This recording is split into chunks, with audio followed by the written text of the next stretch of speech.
నమస్తే welcome to burning issue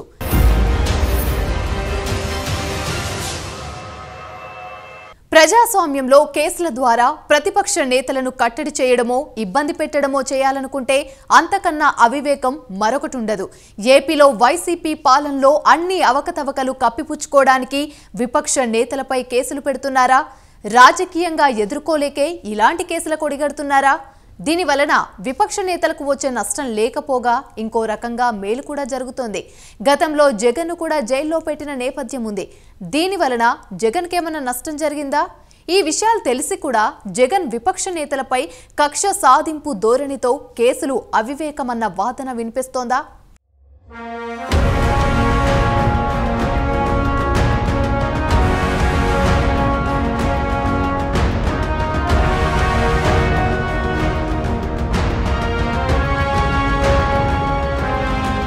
తెలంగాణలో నియంతృత్వ పాలన చేశారనే తీవ్ర అపవాదు మూటగట్టుకున్న మాజీ సీఎం కేసీఆర్ ప్రతిపక్షాలను రాజకీయంగా నిర్వీర్యం చేసే ప్రయత్నమే చేశారు తప్ప ప్రతిపక్ష నేతలపై ఏదో ఒక సాకుతో కేసులు పెట్టి జైలుకి పంపించి అడ్డు తొలగించుకోవాలనుకోలేదు.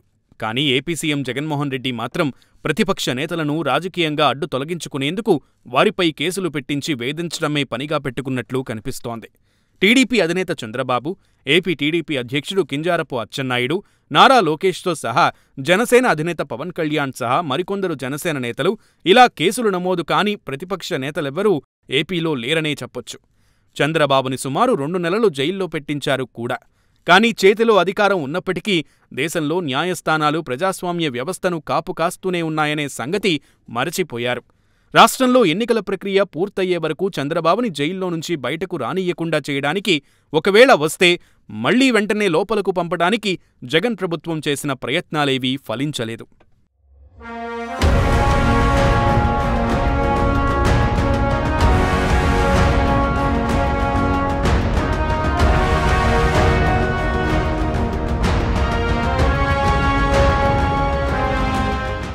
ఇలాంటి విషయాలు తెలిసినప్పటికీ జగన్ ప్రభుత్వం ఇప్పుడు జనసేన అధినేత పవన్ కళ్యాణ్పై కొత్తగా కేసు నమోదు చేయించింది.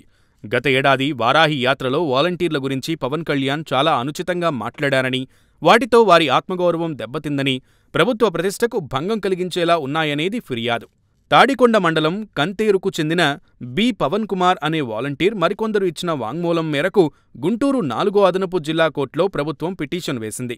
దానిని విచారణకు స్వీకరించిన న్యాయస్థానం సెక్షన్స్ 499, 500 కింద క్రిమినల్ కేసు నమోదు చేసి మార్చి 25న జరిగే విచారణకు హాజరు కావాలంటూ పవన్ కళ్యాణ్కు నోటీసు పంపింది.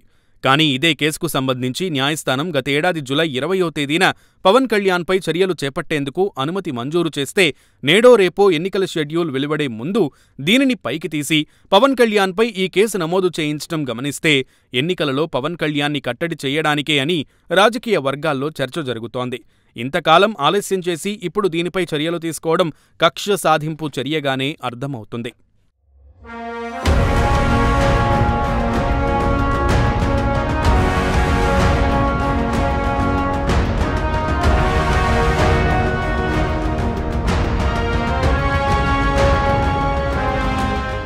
ఈ క్రమంలో చంద్రబాబుని జైలుకి పంపించి ఏదో సాధిద్దామనుకుంటే చివరికి ఏమైంది అనే ప్రశ్న వస్తుంది సామాన్య జనాల్లో. దానివలన టీడీపీ జనసేనల పొత్తులు వెంటనే ఖరారు అయ్యాయి. చంద్రబాబు పట్ల ప్రజల్లో సానుభూతి పెరిగింది.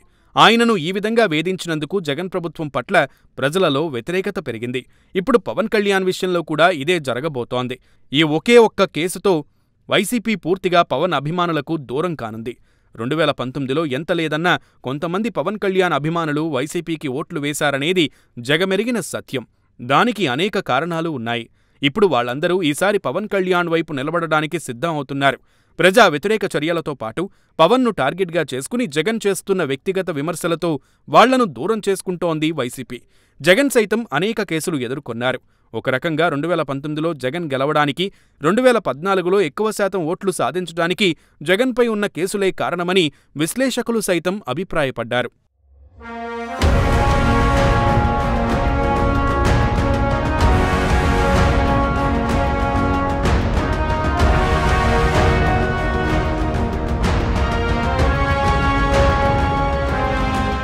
తనని అందలం ఎక్కించడానికి తోడ్పడిన కేసులే ఇప్పుడు జనసేనాని పవన్ కళ్యాణ్పై నమోదు చేయడంతో జన సైనికులలో ఎలాగైనా ఈసారి తమ పార్టీని గెలిపించుకోవాలని బలమైన కోరిక నాటుకుపోయిందని రాజకీయ వర్గాల్లో చర్చ జరుగుతోంది.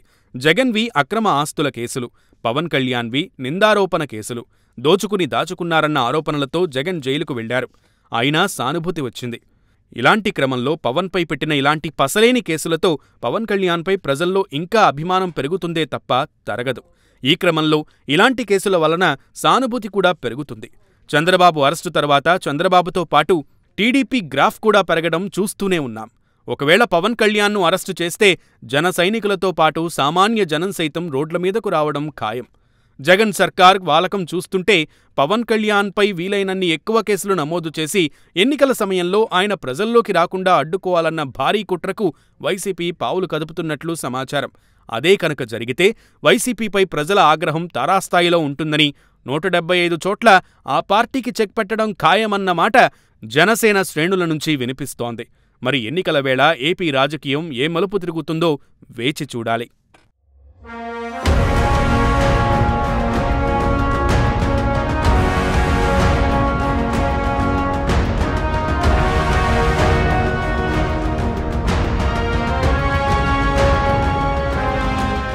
బర్నింగ్ ఇష్యూలో షార్ట్ బ్రేక్ తీసుకుందాం.